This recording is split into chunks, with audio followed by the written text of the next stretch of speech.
Kita nyo naman dito, nakapu. Boglo na pala rin dito eh. Eto, puro lubog. Good morning, tata. Umabot ba nung emong tsaka habagat? Inabot ba dyan? Mataas din pala, ano? Gatuhod. Lusong din tayo, bus. Let's lusong to Bahamas. Welcome to Water World. Eto pala sila, inabot din dito. Kita nyo, meron pang bakas ng mga putik. Dito kwarto, kaya pala tinaas din nila yung kanilang mga gamit, oh.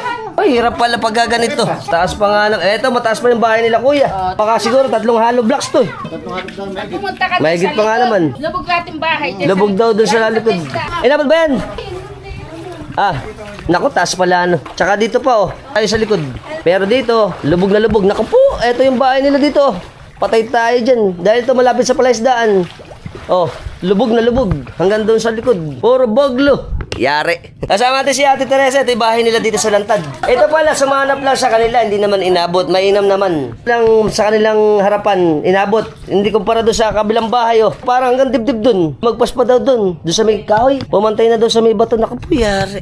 Yung mga gamit, patay tayo dyan. Okay, follow nyo siya sa kanyang Facebook na Joven Avendaño. Dahil sa inyo video natin, share nyo na rin.